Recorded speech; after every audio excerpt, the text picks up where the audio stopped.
ওম নমঃ শিবায়। জয় শনি মহারাজের জয়। নমস্কার দর্শক বন্ধুগণ, আমরা আজকে এই মুহূর্তে আপনাদের সঙ্গে যে বিষয়টা নিয়ে আলোচনা করতে চলেছি, মিথুন রাশি জাতক-জাতিকাদের জীবনে যে বিশেষ পরিবর্তনগুলো আগামী 29 মার্চের মধ্যে যে ঘটনাগুলো আপনারা সাক্ষী হবেন, যে পরিবর্তনগুলো আপনাদের শুরু হবে, যে আপনার জীবনে যে ঝামেলাগুলো ছিল ওগুলো কিন্তু খুব শীঘ্রই কিন্তু দূর হওয়ার জন্য প্রস্তুত। একবারে আপনারা একটা শুভ দিশায়, একটা সঠিক দিশায়, সঠিক কার্যকরী জায়গায় আপনারা কিন্তু পৌঁছাতে চলেছেন। আপনাদের যে সমস্ত সমস্যাগুলো ছিল সেগুলো অনেকখানি কমে যাবে এবং আপনাদের নতুন দিশা, নতুন একটা সফলতার রাস্তা আপনাদের জন্য খুলে যাবে। আপনারা যে চেষ্টাটা অনেক দিন ধরে করছিলেন, এবার কিন্তু সেই সময় আপনাদের জন্য এসে গেছে। তো কী কী পরিবর্তন কবে থেকে শুরু হচ্ছে, কি ব্যাপার ঘটনা ঘটতে চলেছে, কোন কোন বিষয়ে এখনও আপনারা ধ্যান রাখবেন, আর আপনার কোন কোন জায়গায় প্রবল উন্নতির সুযোগ রয়েছে, আপনারা কী কী করলে সেটা আরও ভালো কাজ হতে পারে, প্রত্যেকটা বিষয় কিন্তু আমরা ডিটেলসে আলোচনা করব। আপনারা ভিডিওটি না কেটে না স্কিপ করেই দেখবেন, তাহলে কিন্তু বেটার এবং ভালোভাবে বুঝতে পারবেন। আপনার রাশি থেকে নবম স্থানে কিন্তু বুধ, শুক্র এবং রাহুর উপস্থিতি রয়েছে। আপনার অষ্টম স্থানে শনি সূর্যের উপস্থিতি রয়েছে। আপনার একাদশ ঘরে বৃহস্পতি দেবের উপস্থিতি, আর আপনার মঙ্গল আপনার রাশিতে অবস্থান করছে। আপনার মিথুন রাশির অধিপতি হচ্ছেন স্বয়ং বুধ এই মুহূর্তে নবম ঘরে, অর্থাৎ ভাগ্যের স্থানে, তাও আবার শুক্রের সঙ্গে রয়েছে, যার কারণে কিন্তু একটা পজিটিভ সময় লক্ষ্য করতে পারবেন। আপনার জীবনে একটা বড় সড় পরিবর্তন কিন্তু লক্ষ্য করাই যাবে। যেটা হচ্ছে কেতু রয়েছে আপনার রাশি থেকে কিন্তু তৃতীয় স্থানে, তার কারণে কিন্তু কেতু সেখানে তৃতীয় ঘরে থেকে আপনার কিন্তু অনেকগুলো পজিটিভ রেজাল্ট দিতে চলেছে। তো কি কি পরিবর্তনগুলো আপনার জীবনে হতে চলেছে, কোন কোন বিষয়ে ধ্যান রাখতে হবে, ভিডিও ভালো লাগলে অবশ্যই একটা লাইক করে কমেন্ট করতে কিন্তু ভুলবেন না। মিথুন রাশি সবার প্রথমত যেটা গুরুত্বপূর্ণ হতে চলেছে, যে কি বুধ, রাহু এবং শুক্র আপনার ভাগ্যের থাকার কারণে আপনার ভাগ্যের জায়গাটা অত্যন্ত পজিটিভ। কারণ অত্যন্ত গুরুত্বপূর্ণ হচ্ছে কি আপনার ধনকুবেরের সঙ্গে রয়েছে, আপনার রাশির অধিপতির সঙ্গে রয়েছে রাহু, যে কিনা হঠাৎ প্রাপ্তি ঘটাতে পারে। তো সেই জায়গায় কিন্তু আপনারা পজিটিভ সময় লক্ষ্য করবেন। এতদিন পর্যন্ত রাহু আপনার ভাগ্যের করে একা থেকে আপনাকে হয়তো ভাগ্যের স্লো কাজ করিয়েছে, ভাগ্যের কোনো কাজকর্মের ক্ষেত্রে বাধা সৃষ্টি করেছে, মনোযোগ সরিয়েছে, দুশ্চিন্তা মনে দিয়েছে, ভাগ্য নিয়ে আপনার অনেক মনে প্রশ্ন রয়েছে যে কি আপনার ভাগ্য সাপোর্ট ছিল না। এবার কিন্তু সেই সুযোগটা বদলে যাবে, সেই সময়কালটা বদলে যাবে। কারণ শুক্র এখানে উচ্চস্থান হয়ে, তারপরে তো বুধ রয়েছে তার সঙ্গে, দুটো শুভ গ্রহের কারণে আপনার ভাগ্যে একবারে চার চাঁদ লাগতে চলেছে, এরকম একটা ব্যাপার। তো ভাগ্যের জায়গায় কিন্তু আপনি ফুল সাপোর্ট পাবেন। ভাগ্য রিলেটেড যে কোনো কাজে আপনি কিন্তু এগোতে পারেন। যদি আপনি কোনো ইনভেস্টমেন্ট করতে চান, শেয়ার মার্কেটে যেতে চান, যদি আপনার কোনো ফাটকা জায়গায় অর্থ বিনিয়োগ করার রয়েছে বা করতে চাইছেন, তো সেই জায়গাগুলো থেকে কিন্তু একটা বড় ধরনের কিছু প্রাপ্তির সুযোগ তৈরি হবে। তবে এখানে একটা বিষয় আপনাকে এখনও গুরুত্ব রাখতে হবে, যে কি পিতার হেলথ, আপনার যে পিতা রয়েছে তার অবশ্যই খেয়াল রাখবেন, বা আপনার পরিবারে যদি বয়োজ্যেষ্ঠ কেউ থাকে তাদের হেলথ একটু আপনাকে ধ্যানে রাখতেই হবে। আর উচ্চপদ অধিকারী ব্যক্তিদের সাপোর্ট আপনারা এই সময়কালে খুব ভালো পেতে চলেছেন। যারা চাকরি করেন সেক্ষেত্রে দেখবেন আপনার সিনিয়ররা আপনাকে অনেক বেশি হেল্প করবে, তাদের সহযোগিতায় কিন্তু আপনারা অনেক বেশি উন্নতির দিকে এগিয়ে যেতে পারবেন। আর খুবই গুরুত্বপূর্ণ হতে চলেছে এই কারণে 15 তারিখ সূর্যদেব চলে আসবে আপনার নবম স্থানে, অতএব ভাগ্যকে আরও বেশি চমক দিতে কিন্তু সূর্যদেব চলে আসবে আপনার রাশির নবম স্থানে। তারপরে 29 মার্চ শনিদেব চলে আসবে আপনার নবম স্থানে। তো সেই যে পরিবর্তনগুলো রয়েছে আপনার জীবনে বড়সড় কিন্তু আপনার জীবনে বদল এই মার্চ মাসে কিন্তু আপনি লক্ষ্য করতে চলেছেন।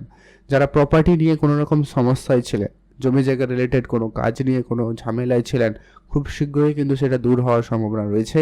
মামলা মোকদ্দমা, কোর্ট কাছারি, এইরকম যে সমস্যাগুলো ছিল সেই জায়গা থেকে আপনারা খুব শীঘ্রই বেরিয়ে আসতে পারবেন। আপনাদের জায়গায় সেই জায়গায় কিন্তু অনেক বেশি পজিটিভ সাইন লক্ষ্য করা যাচ্ছে। আর আপনার রাশিতে মঙ্গল রয়েছে। মঙ্গল এই মুহূর্তে একবারে তার মার্গী অবস্থায় রয়েছে, আর মঙ্গল এখন আপনাকে 100% রেজাল্ট প্রদান করবে। আপনার ভিতরে কনফিডেন্স থাকবে, আপনার ভিতরে সাহস থাকবে, আপনি যে কাজটা শুরু করবেন সেটা করেই ছাড়বেন, এরকমটা কিন্তু আপনার মধ্যে এনার্জি কিন্তু লক্ষ্য করা যাচ্ছে। যদি আপনার মধ্যে সেটা থাকছে না, তাহলে আপনি আপনার জন্মছকটা একটু দেখে নেবেন, আর আপনার তো থাকাই প্রয়োজন রয়েছে। তো সেই ক্ষেত্রে আপনার কর্মের জায়গায়, আপনার কাজের ক্ষেত্রে অত্যন্ত পজিটিভ একটা সময় থাকবে। আপনার শত্রুরা যেভাবে আপনাকে সমস্যা করুক না কেন, তারা কিন্তু সেখানে পার পাবে না। আপনার যেখানে মঙ্গল উচ্চ, একবারে শুক্রদেব ভালো রয়েছে, একবারে পজিটিভ রয়েছে, বৃহস্পতি পজিশনে একাদশ ঘরে, যেটা অত্যন্ত পজিটিভ, যার কারণে কিন্তু আপনাকে আপনার শত্রুরা পরাজিত করতে পারবে না। শুধু এখানে একটা কথা বলবো, আপনার মধ্যে একটু জেদ বা রাগটা বেড়ে যেতে পারে, এটা একটু আপনারা ধ্যান রাখবেন। ছোট ছোট কথায় আপনি রেগে যেতে পারেন, এই বিষয়টা আপনাকে ধ্যান রাখতে হবে। আর যে কি আপনার বিবাহিত সম্পর্কের ক্ষেত্রে এখনও একটুখানি গুরুত্ব রাখবেন, তবে খুব যদি সমস্যা ছিল সেটা কিন্তু ঠিক হয়ে যাবে, কারণ আপনার যে কারক, আপনার বিবাহের যে কারক সে একাদশ ঘরে রয়েছে, তো সেই জন্য কিন্তু অনেকটা পজিটিভ। তবে খুব চিন্তার কোনো কারণ নেই, পজিটিভ কিছু ঘটার সম্ভাবনা অত্যন্ত প্রবল থাকবে। শুধু আপনার যেটা বললাম একটুখানি আপনার কথাবার্তাতে ধ্যান রাখবেন, ভালো হবে। তবে ব্যবসাপত্রে সুযোগ খুব ভালো থাকবে, ব্যবসার জায়গায় আপনি কিছু পরিবর্তন করতে চাইলে করতে পারেন। বিশেষ করে যারা আইটি, ইঞ্জিনিয়ারিং বা এমনকি কনস্ট্রাকশন, কন্ট্রাক্টর এই ধরনের ব্যবসার জায়গায়ও যুক্ত রয়েছেন, এটা কিন্তু অত্যন্ত পজিটিভ রেজাল্ট আপনাদেরকে প্রদান করতে চলেছে। যারা গোপন কিছু কার্য করতে চাইছিলেন বা অনেক দিন ধরে করছেন, সেটার কিন্তু সফলতা খুব শীঘ্রই পেয়ে যাবেন, সম্ভাবনা অত্যন্ত প্রবল রয়েছে। যারা রিসার্চ সেক্টরে রয়েছেন, জার্নালিজম রয়েছেন বা আইনগত কোনো সেক্টরে কাজ করছেন, তো সেই জায়গাগুলোতে কিন্তু অত্যন্ত প্রবল যোগ সম্ভাবনা লক্ষ্য করা যাবে। আপনি যদি কোনো ডিলিংস ফাইনাল করতে পারছিলেন না, আপনার দ্বারা কোনো ডিল ফাইনাল হচ্ছিল না, লোকের সঙ্গে কথা আপনার ঠিকঠাক বলা হচ্ছিল না, সেই জায়গাগুলোতে কিন্তু একটা বড়সড় পরিবর্তন থাকবে এবং আপনি একটা সঠিক সিদ্ধান্তে কিন্তু আসার এটা একটা ভালো সুযোগ কিন্তু আপনারা পেতে চলেছেন।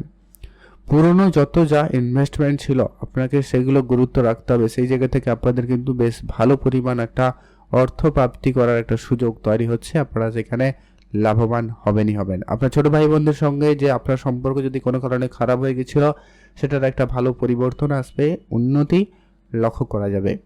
আপনার ঝগড়াঝাটি, অশান্তির পরিবেশ অনেকটা কমবে, আপনি একটা শান্তির একটা সময় অতিবাহিত করতে চলেছেন, সম্ভাবনা অত্যন্ত প্রবল রয়েছে। এখনও যেটা বিষয়টা ধ্যান রাখবেন, পরিবারে বয়োজ্যেষ্ঠ যারা রয়েছেন তাদেরকে সম্মান করে চলবেন, তাদের উপদেশ আপনারা মেনে চলতে পারেন, সেক্ষেত্রে দেখবেন আপনার পারিবারিকভাবে যেমন শান্তিপূর্ণ ভাব বজায় থাকবে, সেই সঙ্গে কিন্তু আপনি কিছুটা উন্নতি এবং সঠিক সিদ্ধান্তে কিন্তু নিচে পৌঁছাতে পারবেন। প্রেম সম্পর্কিত বিষয় যদি আমরা বলে নিই, প্রেমের জায়গাটা কিন্তু অত্যন্ত পজিটিভ রয়েছে, কারণ বুধ আপনার নবম স্থানে রয়েছে, অত্যন্ত খুব ভালো জায়গায় রয়েছে। আর পড়াশোনার ক্ষেত্রে যদি বলি, পড়াশোনার জায়গায় উচ্চশিক্ষার জন্য যারা চেষ্টা করছেন তাদের ক্ষেত্রে কিন্তু সময়কালটা খুবই ভালো যেতে চলেছে। আপনারা অবশ্যই আপনাদের পড়াশোনা চালিয়ে যাবেন এবং যোগাযোগ ভালো রাখবেন। ভালো কোনো জায়গায় পড়াশোনার জন্য যদি আপনারা চেষ্টা করছেন, সুযোগ খুঁজছেন, সেটা কিন্তু আপনারা খুব শীঘ্রই পেতে চলেছেন, সম্ভাবনা অত্যন্ত প্রবল। আপনি চোখ কান খোলা রাখবেন এবং অ্যাক্টিভ থেকে চলার চেষ্টা করবেন। আর অনেক দিনের যে বাকি থাকা কাজগুলো কিন্তু এবার হয়ে যাওয়ার সম্ভাবনা অত্যন্ত প্রবল রয়েছে। এই ছিল কয়েকটা গুরুত্বপূর্ণ বিশেষ পরিবর্তন আপনার জীবনে ঘটার সম্ভাবনা অত্যন্ত প্রবল রয়েছে। কয়েকটা ব্যাপারে এখনও কিন্তু ধ্যান রাখবেন, যেগুলো আলোচনা করলাম। বিবাহিত সম্পর্কে বিশেষ করে ধ্যান রাখবেন। আর হচ্ছে মায়ের স্বাস্থ্যের দিকটা এখনও বলবো একটু গুরুত্ব রাখবেন। আর একটু বিশেষ খেয়াল রাখবেন, যেটা হচ্ছে আপনার যত রকমের খরচপাতি রয়েছে সেগুলো একটু কম করতে। আপনার অনেক দিনের কোনো স্বপ্ন পূরণ হতে পারে, তবে সেটা দেখতে হবে যে কি সেটা জরুরি রয়েছে কিনা, না হলে এই আর্থিক সংকটের ব্যাপার একটা হয়ে যায়, ধ্যান রাখবেন। যদি আপনি সঠিক জায়গায় অর্থ বিনিয়োগ করতে পারেন, ইনভেস্টমেন্ট করতে পারেন, ব্যবসা শুরু করতে পারেন, যা কিন্তু আপনার আগামী সময়ে বড়সড় লাভ আপনাকে দিয়ে যেতে চলেছে। কী কী উপাচার আপনারা এখনও ফলো করবেন? প্রথমত হচ্ছে আপনার শনিদেব একটা অষ্টম স্থানে রয়েছে, তো প্রথমত হচ্ছে আপনি অবশ্যই হনুমান চল্লিশা প্রতিনিয়ত পাঠ করবেন, এতে আপনার মঙ্গলে যেমন অনেক বেশি কন্ট্রোলে থাকবে, শনিও কন্ট্রোলে থাকবে। আর হচ্ছে কি গণেশ দেবতার পুজো করবেন, এটা কিন্তু জরুরি রয়েছে, এটা আপনার জন্য অত্যন্ত প্রয়োজনীয়। আর হচ্ছে কি সূর্যদেবকে জল অর্পণ করবেন, পশু পাখিদের খাবার খাওয়াবেন, গরিব এবং দূরস্থ লোকেদের আর্থিক সহায়তা করবেন আপনার দ্বারা যতটা সম্ভব হয়। আপনি যদি 10 টাকা পারেন 10 টাকায় খাওয়াবেন, 100 টাকা পারেন 100 টাকা খাওয়াবেন, বাধ্যতামূলক কিছু নেই। মোট কথা আপনি আপনার মতো করুন, অবশ্যই আপনাকে গ্রহগোচরের যে পরিস্থিতি রয়েছে আপনাকে অর্থ প্রদান করবেই করবে। এই ছিল আজকের ভিডিও, কেমন লাগলো লাইক কমেন্ট করে জানাবেন।